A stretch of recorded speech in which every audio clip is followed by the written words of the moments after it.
Hey, hey, hey. Welcome to another episode of Critical Conversations.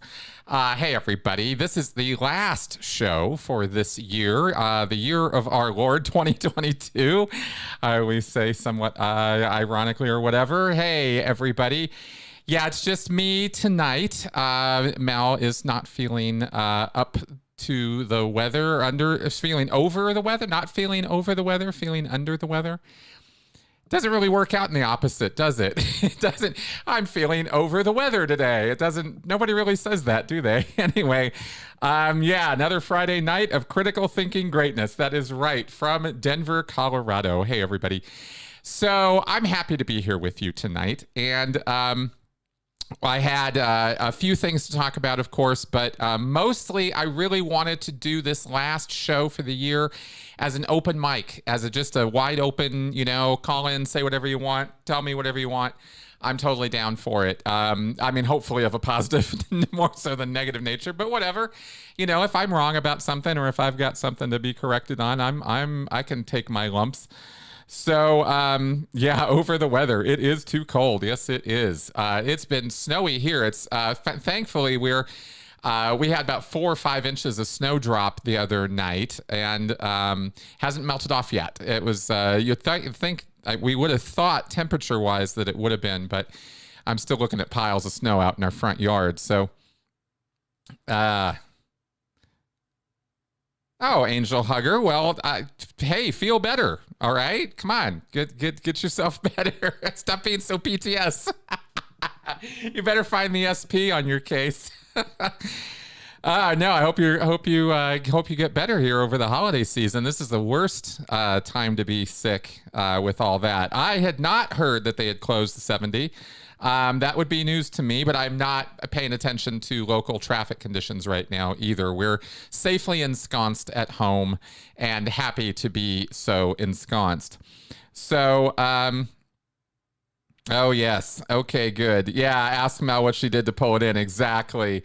Oh, hey, Juliana, I saw your comments before the show. I'm glad you're here. Brazil.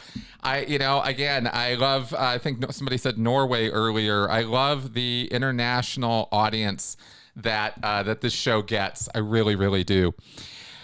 Oh, so many things to talk about, but we are having calls coming in on the queue already, which is great. So we are going to get to those in just a second. There's one thing I want to do before I forget, which is our little usual things that we try to do beforehand. Mel did not give me a quote for the week. I'm sorry, we do not have a quote, but I will give you a quote of my own, at 2, in fact.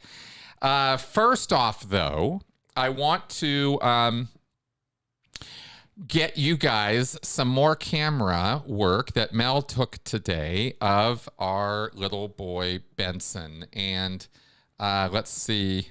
Nope, that is not appearing. Ha! Well, let me see if I can get to it over here, because I really want you guys to see it. There it is. Okay, good. I was not hampered by my Steam Deck. It's been giving me trouble today. But here is Benson playing, frolicking back in our backyard. This is the snow we've got back there. And so you can see driving around in this stuff isn't exactly what you call fun. But Benson sure has fun in it. He loves going out there and dipping his feet and chest and face and everything else in it. He gets out there. All those little trails on either side of him there were made by him. So, yeah, cute dog videos. I am sorry. That does happen here. This is our little guy. So we like to show him off, and he likes to be shown off there. So, yeah. All right. So there's our Benson cam for today, for the last Benson cam of the year there. I hope you guys enjoy that. Yeah, he just gets in there. Benson, he loves going outside. and messing around there. I don't think that I would really call him an outdoor dog, but he does like getting out there, and I just don't know what other word to use but frolicking in the snow. All right, so we have a caller here, so let's go ahead and pick this up and see what we've got here. Hello, is this Anthony? Hello, Chris. Yes, it is. Hey. Great to hear. Great to be on the show again. It's been a while. I haven't been able to. I just haven't had a free Friday in a while, but it's nice to talk to you again, man. Yeah, absolutely. You too. Thanks for calling in. What is on your mind on this New Year's weekend eve here? Well, first of all, I'll send my best to Mel. I hope she gets better soon. Absolutely. I hope you're feeling. I hope you're feeling over the weather right now. I'm feeling great. I'm good. Thank you. Yeah. I'm feeling pretty good too. I'm happy to close this year out. The first thing I wanted to ask about was we had a while ago, maybe like a month ago, gone back and forth via email because I had found some videos that I thought would your expertise and would be great in like decoding or deciphering what's going on. It's those muster videos. I just wanted to ask you about that. Yeah, I downloaded all those. It's been so crazy this holiday season. I haven't gotten to those yet, but I've got them in a folder for myself to do a live stream or do a video with those. So again, thank you for sending me those. Of course. Yeah, no. I mean, I can't really take credit for them. I just found them online, but the brave soul who filmed them, I think deserves the credit. Yeah, for that. Yeah. I may have made a mistake in my description of them to you. That's something I wanted to clarify. I think I said that they were Sea Org musters, but I may have been wrong. They may have been just staff. I don't know if there's much of a difference in like the content of a Sea Org or staff muster. Yeah, the format's kind of similar, but they are quite different. I'll have to, in terms of tone, I should say, unless you have a Sea Org member there in the org running the musters when there's a mission and that kind of thing, then the Sea Org kind of takes the whole place over and it gets a little strict. I'll have to take a look at them because I wasn't sure that if they were staff or Sea Org, so that's interesting. Yeah, there's a little bit of, because it's recorded in secret. There's a little bit of audio issues. There's times where you can't really hear what they're saying. Sure. So that might be some difficulties in there for you. Right, no worries. One thing, there were 3 of them I saw, and I'm sure there's more. But one of them, there's just things that the reason I sent them to you is just because it's a glimpse it's a peek behind the curtain, right? It's a rare view because there is scant like secret footage of Scientology on YouTube. You would think that there would be more, but there's really very little. And so the little secret footage we can get, I'm really, really, but the problem is that the same thing whenever I listen to as much as a Scientology watcher I've been, I still struggle with learning the lingo and understanding the language. Sure. So if I listen to a Hubbard lecture or I listen to something like a lecture that is given between Scientologists privately, I just have no idea what they're talking about. So that's not a bad thing. And that, you might not want to become that literate in Scientologies. Right. Well, I know that's deliberate, right? If you have your own language, it makes criticism hard, or it makes criticism harder. It makes outside scrutiny a lot more confusing because you're like, what am I looking at? What am I listening to? But there was one moment in one of the musters where the woman leading it says something along the lines of, I went to get a cake from the grocery store to celebrate Hubbard's birthday, and the person was like, "Oh, is that a Scientology thing?" And it's like, and she took that little comment that person made and said to the group, "People like us. People are interested in us," and that seemed to be a theme throughout some of the videos. Is that like they're saying like people really like we're popular, and that was just so both hilarious and sad to me because the recent poll came out and said that Scientology has the same, basically it's on the same level as Satanism in terms of perception. I don't know if you saw that poll. I did, and I actually was going to bring it up. So thank you for mentioning that, because I had a few comments about it that I'd like to drop right now while we're talking about this and thinking about it. And you're bringing up a really great point about the internal mindset and worldview that has to exist within these groups, which is they are tiny, insignificant groups for the most part, or they're out there doing really, nasty, destructive stuff, and people do not think that they're good people or that they're favorable activities or that they don't have public support. But the groups, it's really such an interesting case study in that bubble world echo chamber in the real world, not social media echo chamber, right there in the real world. People create these things where they muster up together 3 times a day, create this sort of fantasy world that doesn't really exist, but they're telling themselves it does. And I remember being so steeped in this that you really could convince yourself of anything. It's so clear now from all the work we've been doing for the last 10, 12, 20 years, trying to expose Scientology, that all of that has really come to fruition. People get it. Scientology's bad. It's really, really bad. Yeah. It's the lowest. And if you actually, from the one that I saw in the results had Satanism at the bottom, Church of Scientology above it, the Jehovah's Witnesses right above that, and the Mormons right above that. And I thought that was interesting, right? Because those are the 3 major, most talked about in my world destructive cults that exist in the United States that are based in the United States versus, let's say, the Moonies, the Unification Church, which is absolutely up there in terms of destructive cult activity, but it's based out of Korea. It's not an American-based cult. Yeah. So you do have these other cults out there that are known. It might be the one with the most power, though. Well, that's the thing. I was just going to say it might. Exactly. Yeah. And money here in the U.S. Mormons, JWs, they have so much money. They way outdo Scientology. Yeah, definitely.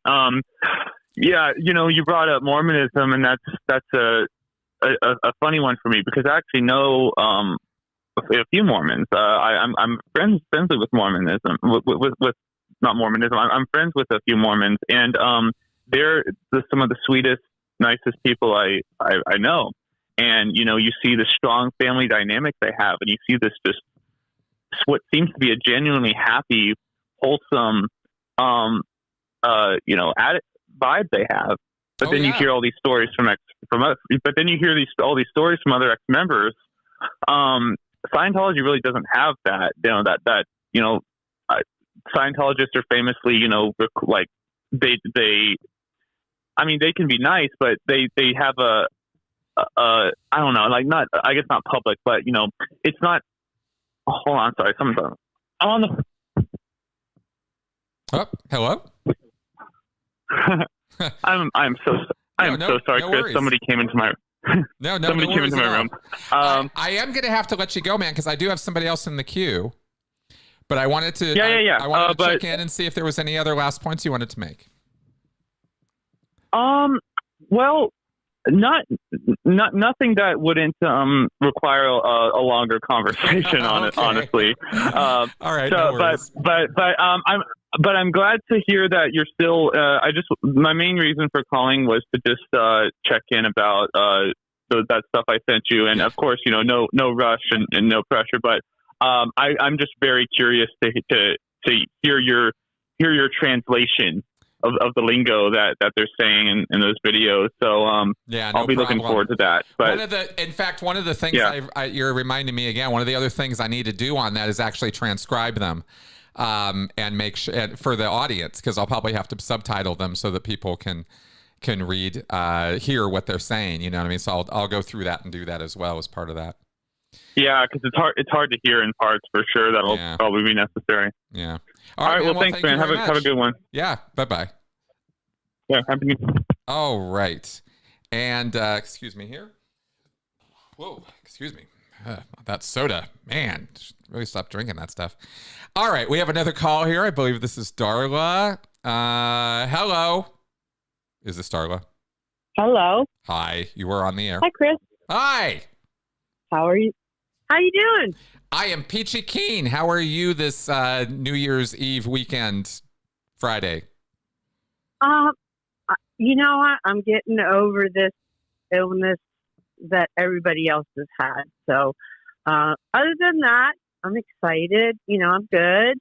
I'm going to try not to say like too much on this particular call. Well, however, that's like awesome. You're so funny, Chris. Yeah. You really do have a great sense of humor. I want you to know. Oh. Well, but what I want to ask you about is Nathan Rich. Do you recall him? Yeah, I remember Nathan. I had him on my podcast. You sure did. Yes. And he was also on The Aftermath, Leah Remini's, and Aaron Smith-Levin did several interviews with him also. Yep. So do you recall how he said that he was going to give up everything, and then he was just, his goal was to learn Mandarin and serve the Chinese people and all of that? I remember something along those lines. Yeah. I don't remember him giving up everything, but I do remember him learning. The last time I was in touch with him was years ago, and it was just that he was learning Chinese, and he had produced some videos. He put up his own YouTube channel where he and his girlfriend or wife or whatever were doing videos, and he had gotten some traction calling out some racist Chinese stuff. But other than that, I kind of lost touch or lost track with what he was doing. Well, I just thought his story was such an interesting story. Yeah. Of what it's one of them, you know, really, really, really hard stories to hear. But I looked him up on the YouTube and to see if he had a channel, and now he has a channel, and it's all written in Chinese. Of course, I can't read that, but do you think that the coercive thinking, is that what you call it? Mm-hmm. Not coercive thinking. Coercive control. Coercive control. Mm-hmm. Do you think that he could have moved from Scientology to something in China?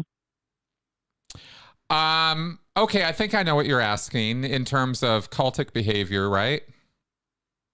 Yes. Yeah, I can't say because I haven't been, as I just said, I haven't been following him in years. So I'm not going to speak to Nathan specifically, but I will answer your question in terms of the fact that people can do that. And cults are an awful lot about environment and social contacts and social networks. It's not just about individuals losing their head. It's about getting enveloped in a social network, a new one, a very powerful one. And it can have a powerful effect on a people. All of us are deeply affected by our social networks, family, friends, work contacts, sports or hobby groups or whatever. These things influence us and influence our thinking. And so one of the things that I will say is years ago, and one of the things that sort of caused me to separate or put some space between myself and Nathan was his very, very pro-CCP, pro-China stance. And it wasn't just about the Chinese people or supporting that. It was about, hey, the Chinese government's actually a good bunch of guys, and you guys over in the West are getting it all wrong. And I just thought that was misguided. as a point of view, you know. And so has he gone down a cult rabbit hole with the CCP? I have no idea, but I saw indications that told me, well, he and I are hitting, you know, disagreements here that are quite significant in my mind. Living under the CCP, the Chinese Communist Party, it's an oppressive authoritarian system. And we detailed that, you know, John P. and I did last week in the podcast. And I hope you guys get a chance to see that. So it's a big deal to me. It's not a small thing, you know, when somebody falls under the, you know, spell of China or something, I start going, whoa, that sounds like propaganda to me. And I'm a little disturbed by that, right? So can it happen? Absolutely. Does it happen? Sure. Did it happen to Nathan? I don't know. But it looked like it was going in that direction. And that's kind of the reason I fell out of touch with him. Well, I kind of think that you were on cue with what you are thinking. If you were to look him up on the YouTube and see what, like I said, it just seems it has a vibe to it that just doesn't feel right to it. Yeah. But I can't read it, if you understand what I'm saying. Oh yeah, I don't read Chinese either, so I'll have a hard time with that too. But I'll take a look at it. Yeah, I hope that you do, because I guess it hurts me to think that he would go from one to another when he conquered so many obstacles within his life. You know what I mean? Yes. So I really wish the best for him, and I just really was wanting your opinion on that. Okay. So I appreciate you taking my call. Oh yeah, I'm sitting here, by the way. I just looked up his YouTube channel, Nathan Riches, and yeah, interesting. There's definitely some pro-China stuff here. But it's too soon for me to be able to tell too much. He's got quite a successful channel though. He's got 500,000 subscribers. He's doing quite well. I'll have to look into that and let you know what I come up with, because I'm not going to make an off-the-cuff judgment on this one. Well, I wouldn't want you to. Yeah, no, of course. Of course. Okay. All right. But well, it's kind of crazy, right? Yeah. Oh, yeah. It's kind of crazy. I mean, well, here's the thing, right? Is here's some general comments on this, not specific to Nathan, because again, I'm not in the, you know, I'm not dunked in his world, right? But second gen is a thing, or sorry, second generation cult members are a thing, right? Raised in a cult. When you are raised in a cult, you come up with a different set of values and shoulds and ought tos than most people do, because your life is very rigidly controlled by a set of rules that most people don't agree with, haven't even heard of. You know, life looks a little weird. And you get used to this sort of authoritarian thing. And if you don't, this is my opinion. This is nothing but my opinion. From my own experience and what I've seen with others, if you do not take a significant piece of time, if you don't give yourself time to, one, deconstruct that, and two, educate yourself on how this stuff works in the first place and why it works on people in the first place, i.e. the psychology of coercive control and cultic behavior. And there is a set of psychology and knowledge to learn and know about this.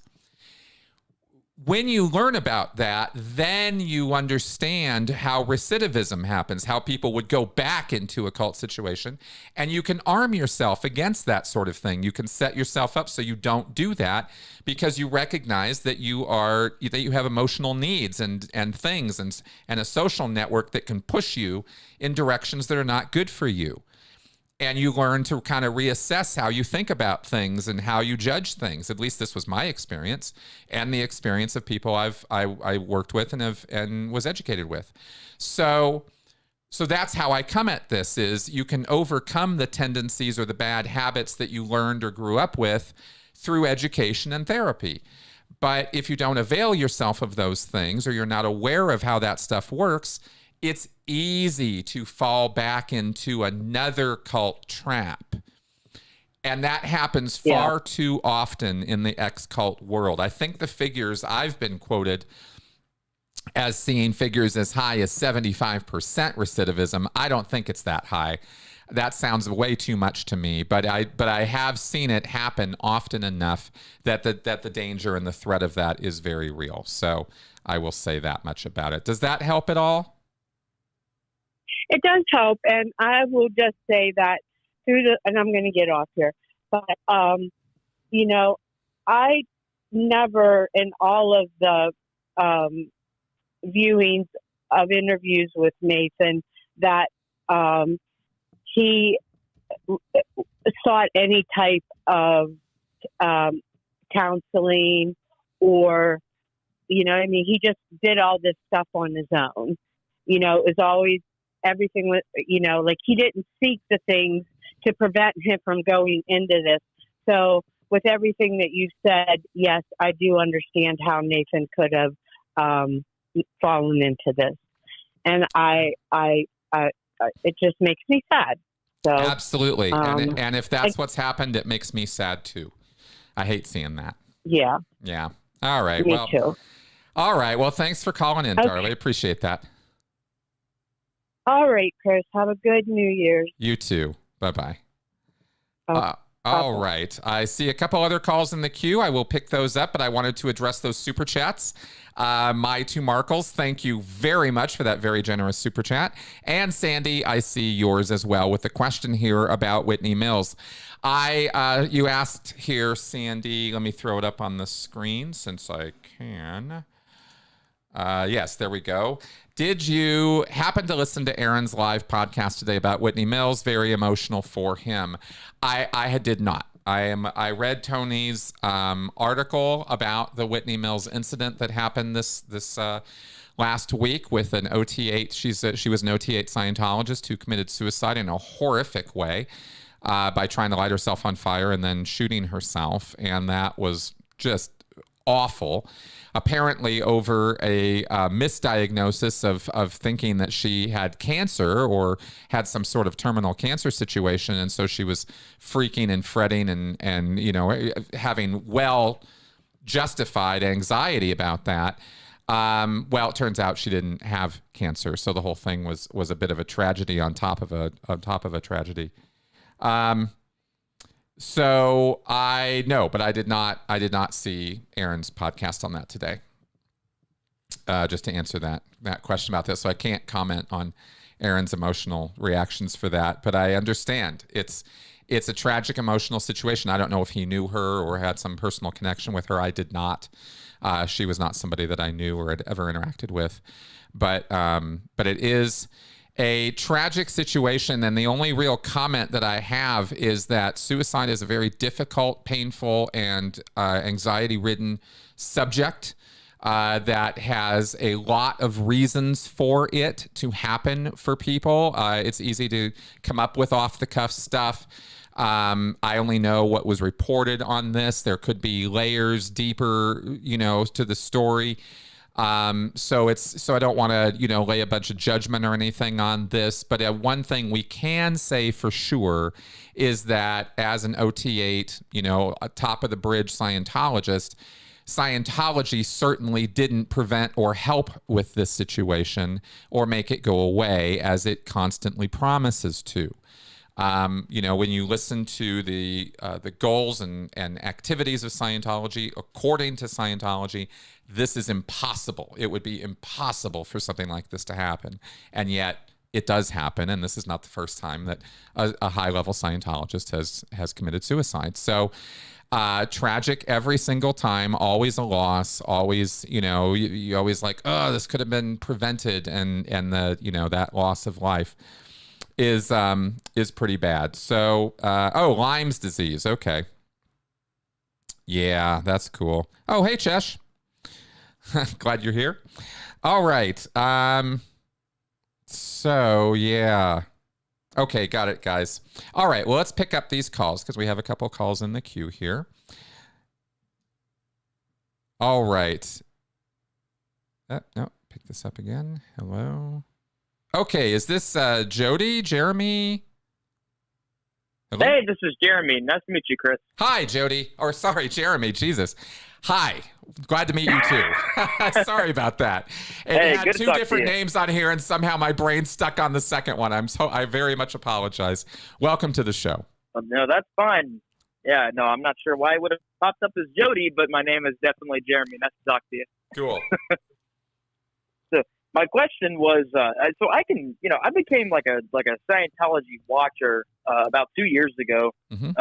So I'm 23 right now. So I think probably when I was 21, it's probably the first time I saw Going Clear, and started reading, like different literature about, the subject and whatever, and like never like got interested, into it as like a religion or anything. But I thought it was fascinating, reading about like the cult like nature and all these different things. And I started remembering, and like the more research I did, is I remember very vividly in 8th grade, my teacher, her name was her name was Miss Irvin, and I remember watching these YouTube videos, like she would like project and whatever, and it was, looking back now, I know for a fact that it was a Youth for Human Rights campaign that was definitely a Scientology front group. Yep. And like they got all these like mock kind of, scenarios, like, and it, it had like 20 or 30 different kind of videos, but we watched all of them. So, and this would happen in class, this was the, you're talking about the Scientology Youth for Human Rights public service announcements. That's right. Absolutely. Yeah, they're great. Aren't they amazing? Well, they're good until you realize like what the true nature of this. I remember finding like that's the terrifying and awful thing about it is some of the best educational material I have ever seen on the topic of human rights to give to kids that they would get are produced by the fucking Church of Scientology. It is so disgusting.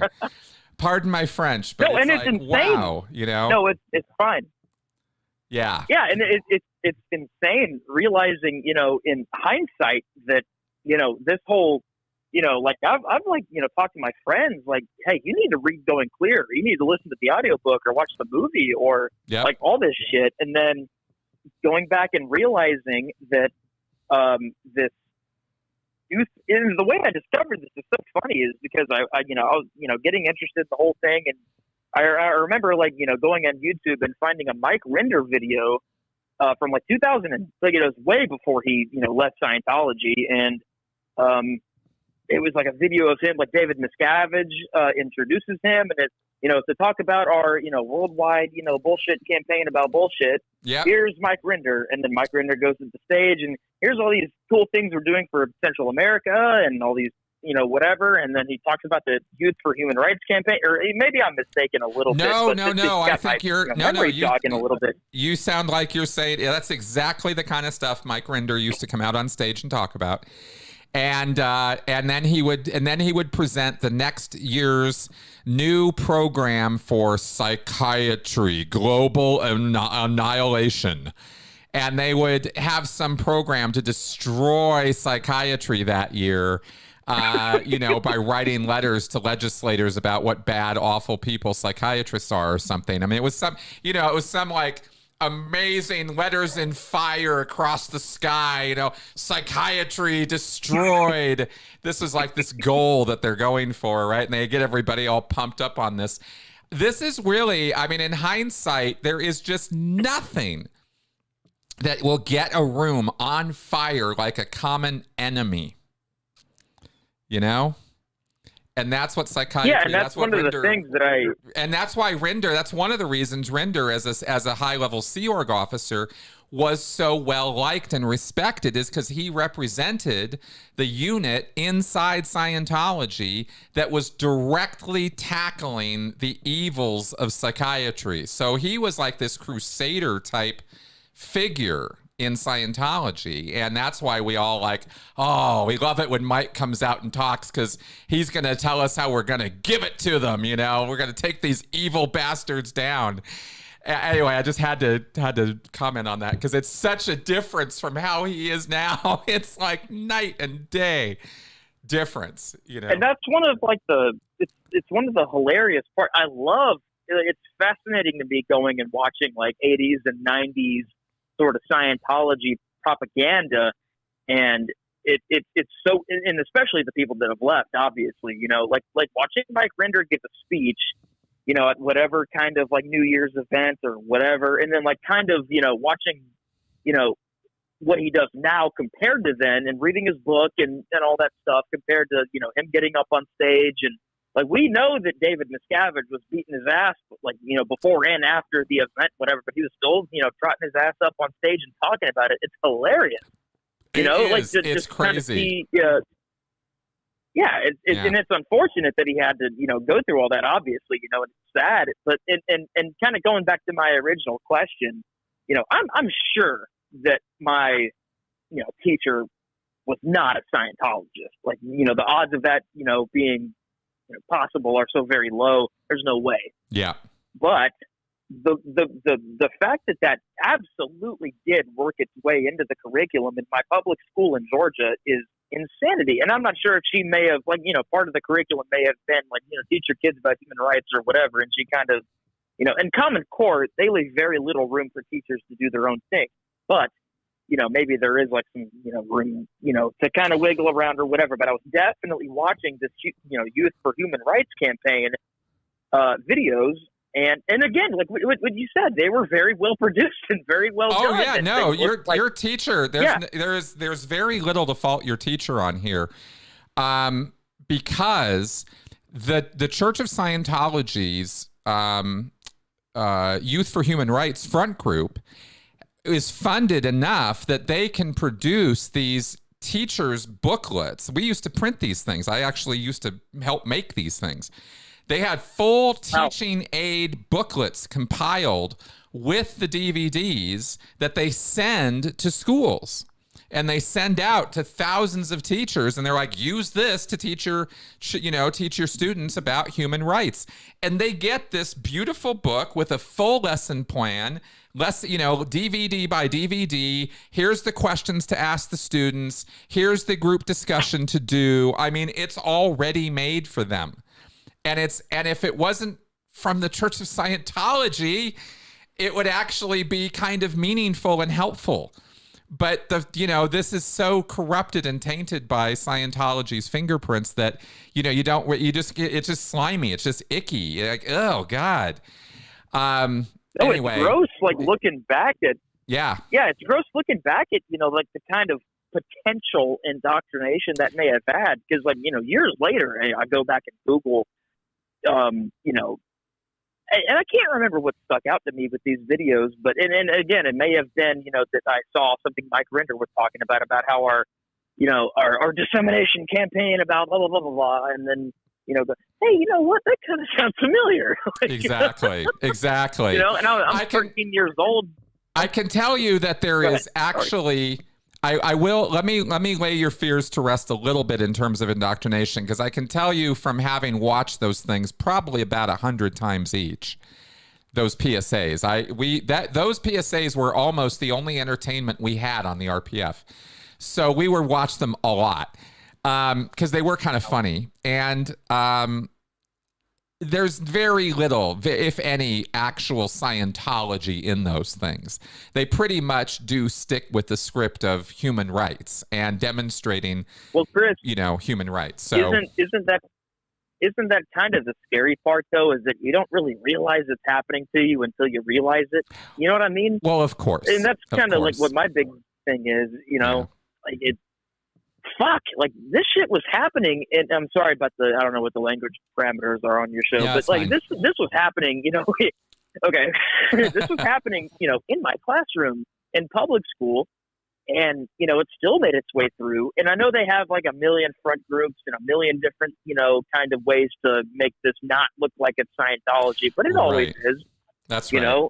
You'd have to to dig a little bit. If you were not familiar and you receive these materials, there is no indication on them that this is a product of the Church of Scientology. This is a product presented to teachers as though it's the Youth for Human Rights campaign. You know what I mean? It's deceptive from top to bottom. So that's, again, another icky part of the whole thing. I am going to have to wrap this up because I have somebody else in the queue. So I just wanted to, if there are other, I'm not trying to kick you off. Was there any other points you wanted to make real fast before we do wrap up though? No, that's it. I appreciate you taking my call. I really appreciate it. It was good talking to you. Happy New Year, man. Awesome. Good talking to you too. Thanks for that. Bye-bye. All right, buddy. All right, bye. All right. I'm going to go right to this other call in the queue here. And hello, you were on. Is this France? Hello. Good evening, Chris. How are you? Good evening. Hi. How are you this New Year's Eve evening weekend time? Well, I'm very good. And thank you for taking my call. And I have to say all the former callers were amazing and so much information was giving and very interesting to listening, like usual. And I'm sorry, I couldn't resist. I had to call tonight to tell you, first of all, where's your wife? No, you look amazing. And thank you so much for what you did this year. Thank you. You're very welcome. I couldn't resist. It's just hard to say. On my bucket list, I have to call Chris before the year's over to know the next year is going to be a good year. Aw, well, thank you. I appreciate that. I hope it's a good year for all of us. Exactly. That's what we all wish. And well, Chris, my question, I knew that some people were asking about the live stream of Aaron and you haven't seen it. And it was about the devastating death of this young woman, Whitney. Yeah. And I don't want to go deeper in it, but one of the bombshells that was dropped was basically that you showed a screenshot of a conversation she had with one of the people that were looking for her in the time she was, so to speak, it seems like on a watch. And she was asking for an assistance to drop her body. And then you showed a video of when L. Ron Hubbard died. And in this video, the guy explained L. Ron Hubbard died, but before he died, he left the solution for everybody if you want to drop the body. And this is where my question is going to be. What do you know about this? Yeah. Scientology. Thanks for asking about this. This was actually something that came up while I was in Scientology. So what I can tell you is my exact experience of this as a Sea Org member overseeing the auditing delivery of the Western United States. So if it had to do with assists or auditing or helping people in Scientology with the methods or the techniques, it was kind of fallen under my job. And this point of the end of life assist is this kind of rumored thing in Scientology that crops up from time to time, but there isn't one that I've ever seen or heard of. There is no end of life assist. An assist is it's not auditing, but it's a kind of direct there's hundreds of different assists, but assists are kind of little helpful things that you're supposed to do to use some Scientology to get yourself through some difficult or painful thing in your life, whether it's an actual physical bump or bruise or something that hurts and you can do an assist to make it not hurt so much, or a loss or dealing with a dispersal or a confusion where they tell you to just go take a walk or something. That's a kind of an assist. And so there's this idea that at the end of your life, you get directed to do some kind of end of life assist or, drop your body assist or something. And a very, very senior person in Scientology, technically somebody who was much more trained than I was, issued a written order about this saying, there is no such thing. There is no end of life assist. Stop talking about it. Stop bringing it up to me. It's not a thing. So that's what I know about that. Why Whitney was asking about it, I could not say. I don't know what she was looking for exactly. All I know is that whenever this came up officially within the world of Scientology, it was debunked as not a thing.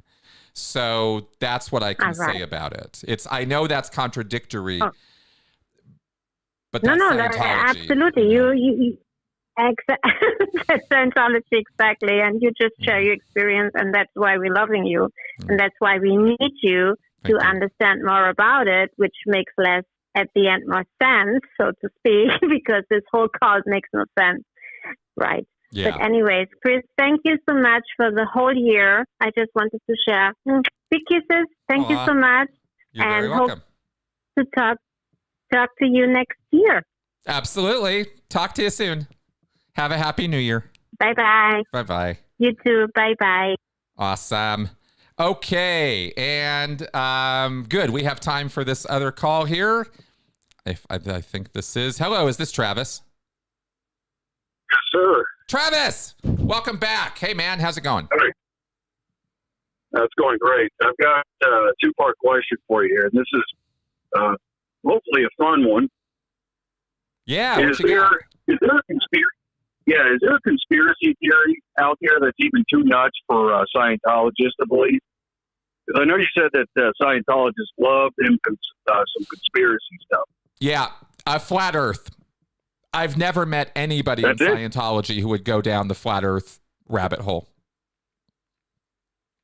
Other than flat Earth, I have seen Scientologists embrace 9/11 truther conspiracy. And I have seen, I used to do that. And I've seen Scientologists embrace QAnon, which is pretty low level conspiracy stuff. You know what I mean? So no, I don't think there are too many that they won't go for, but flat Earth, I've never seen a Scientologist who was a flat earther. So it's got to be, we can look at flat Earth as the entry level of crap they won't even touch, which you got to be pretty far out there for that. All right. So the second part of my question, and this is also a silly, are there any personalities or cult leaders or wackadoodle stuff that Scientologists won't even go for? Like, let's say the Moonies or Charles Manson or Adolf Hitler or any one of these personalities that they'll absolutely not even steer people away because it's too nuts. Oh, yeah, absolutely. All of them. I mean, that's the thing about cults is they know their guy and their core truth is all the truth that there is. And everybody else is fucked. So Scientologists absolutely would have seen through, what was that guy's white, the Haley Bop guys, right? And the suicide cults. They're not, they wouldn't necessarily go for any of that. You're pretty bad when Scientology says you're nuts. Just saying, okay, Hale Bop guys, you're too much. Go away. Yeah, exactly. Yeah, no, they're very that's funny. All I've got. It's odd. They are oddly. I mean, that's the thing I kind of try to stress a little bit. I'll use this as a soapbox for a second. Right? Is you lose the ability to critically think about the thing you're extreme about. Right? So if you're a hardcore extremist Scientologist, you can't think critically about Scientology anymore. But you can still think critically about the Raelians and the flat earthers and the, and the everybody else, right? Warren Jeffs you can see through, and, some of these other crazy cult stuff you look at, you go, that's crazy. But they'll never be able to apply it to their own subject, to Scientology. And that's what's crazy making to me. It drives me nuts, but it's how people it is crazy making. Yeah, it is crazy making, Chris, but I got to tell you something. This is part and parcel with your channel. You're saying they can never critically examine the thing that they're extreme about. Look, those are the foundational assumptions and beliefs, core beliefs that cult members have. Yeah. Okay? Yeah. Of course they're not going to be able to, because those are foundational to their belief system. And a lot of times you'll hear in academia and people talking about different, get different perspectives, and that is take a good hard look at what your foundational beliefs are and assumptions. They could be right, they could be wrong, but make sure you understand where you're coming from in the first place, and be able to place that within the broader world around you, that's kind of a message that your channel has. Not quite in those words, though. Yeah. Anyway, that's a further explanation of what I was hearing you say. Right, wrong, or indifferent. So no, you got it. You got it, man. All right. Awesome. Y'all have a good New Year and eat some black-eyed peas, y'all. That's for good luck. Thanks, Travis. Bye-bye, man. All right. Let's do that. And, okay, we got 2 other calls here in the queue. I think I'm definitely going to take one. Not sure that we're going to have time for the second one. Hello, is this Tony? No, this is Henny, the one and only. Henny. Damn it. Chris. Should have known it was Chris, you, of course. I am so glad to have finally been able to get in touch with you. I miss you so much. I miss all the critical thinkers so much. Henny. I wanted to wish everyone a happy new year. And I'm catching you actually as I'm leaving a family outing, but you guys are so important to me. You really are. Aww. And I wanted to send you and Melissa and Benson love for the new year and Thank for you. many years to come. I really mean that with all my heart. And I love you so much. And I'm so glad I got to get on. I was listening to Travis. And again, it goes back to the whole thing about teaching critical thinking to very, very young children in schools. It really should be taught because it really, people are looking so much for help. And there really is very little, even though there's much more than there was, Chris.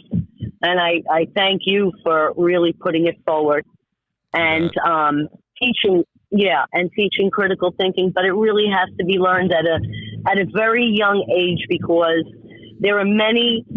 If we just look at this woman who was an OT8 who committed suicide. Yeah.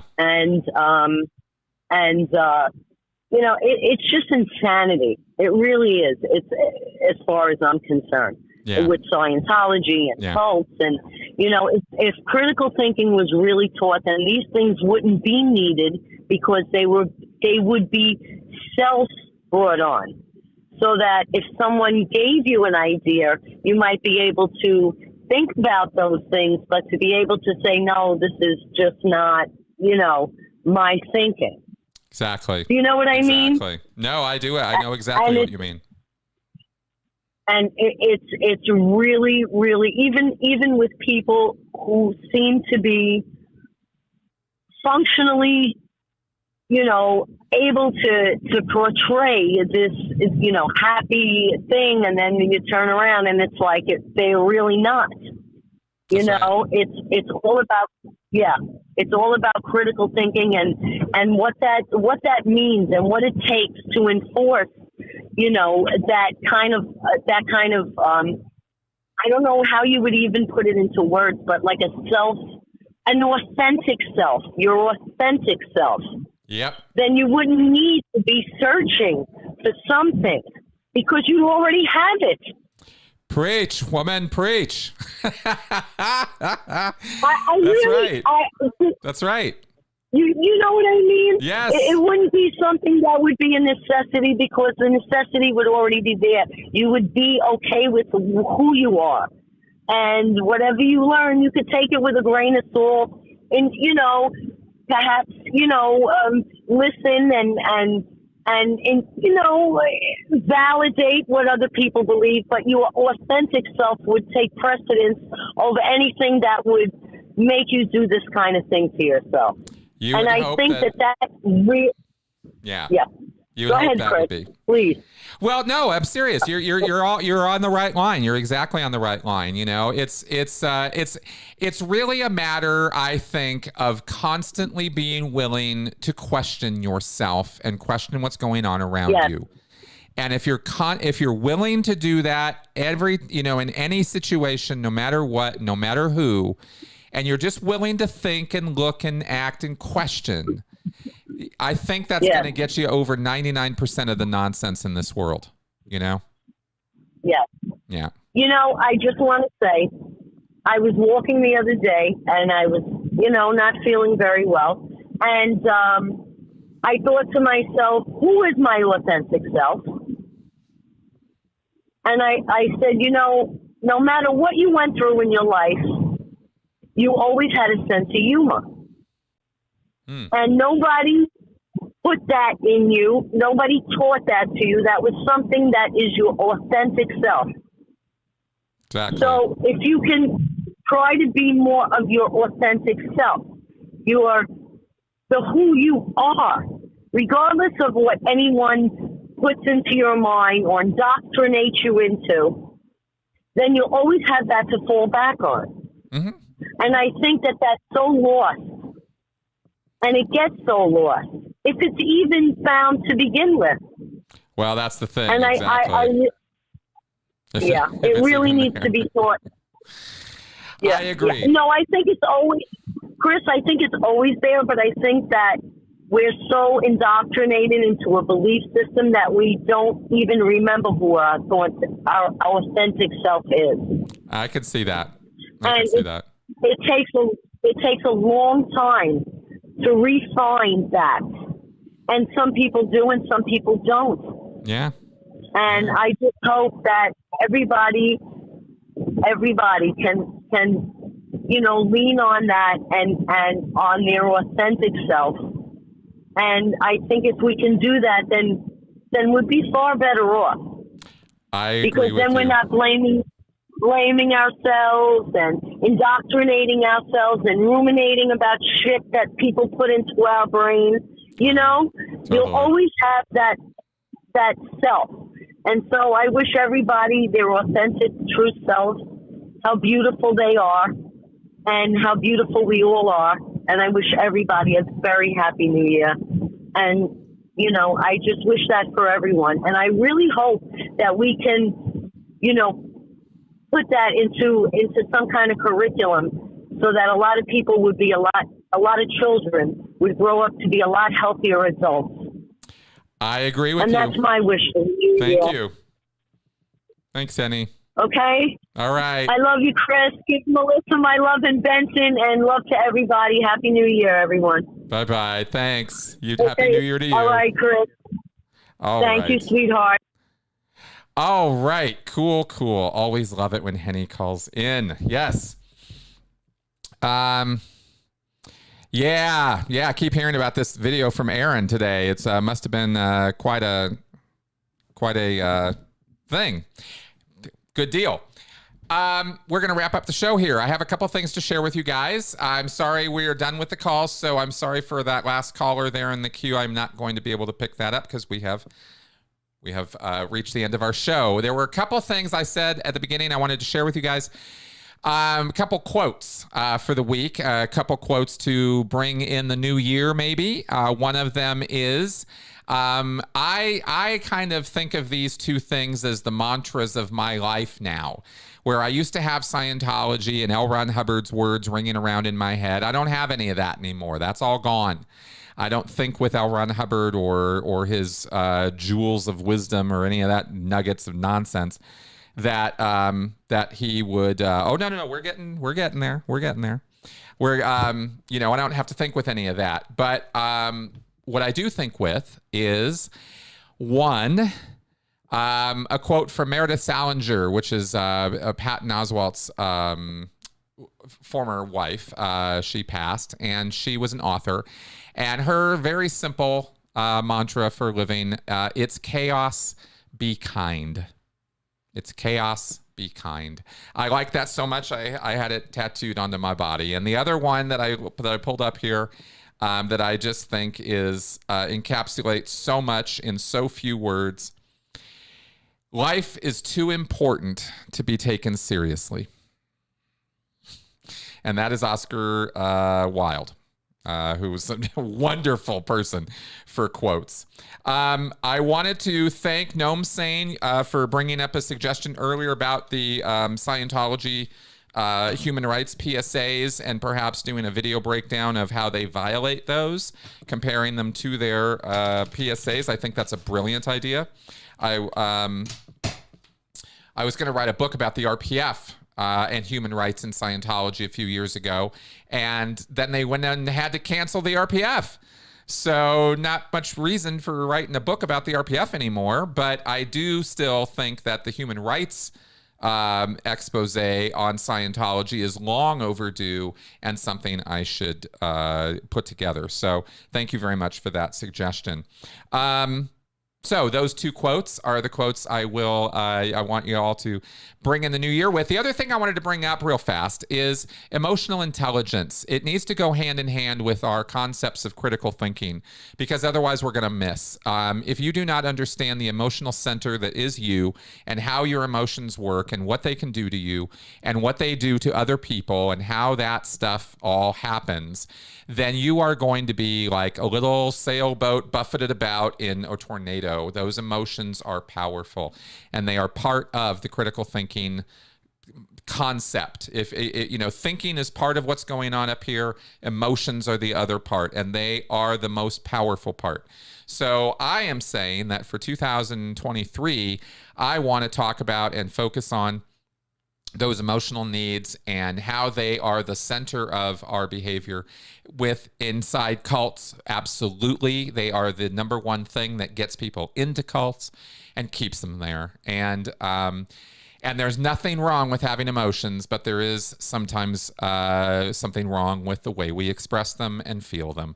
And so I want to throw that out there for you guys for something to think about and maybe resolve to learn more about in this new year. Is, who are we?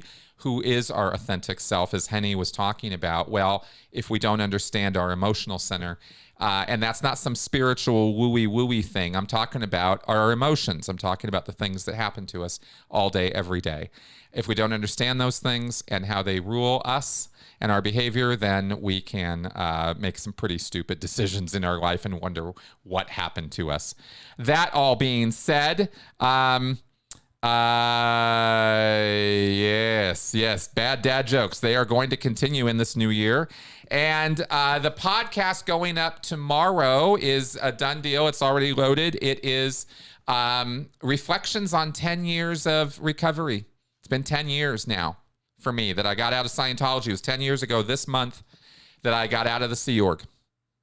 Around this time. And so it's been a decade, and I had some things to say and some reflections and thoughts and recommendations for people on cult recovery from that. And finally, I keep on seeing these cards that we've already read recently. Okay, here we go. Your bias is the Barnum effect. You see personal specifics in vague statements by filling in the gaps. Read that slower. You see personal specifics in vague statements by filling in the gaps. Psychics, astrologers, and others use this bias to make it seem like they're telling you something personally relevant. Try to think critically and see how things could be interpreted to apply to anyone, not just you. And that's how you will avoid the Barnum effect. All right, guys. Regular Q&A show also shot today, also ready to rock. So you will have a podcast tomorrow and a Q&A show on Sunday. Thank you very much for the support and the super chats, guys. Very, very much appreciated. I hope you guys have an amazing new year and an amazing weekend, an amazing next few days here as we roll into 2023. And you will see continuing content coming from this channel in this new year. All right, guys. Bye-bye.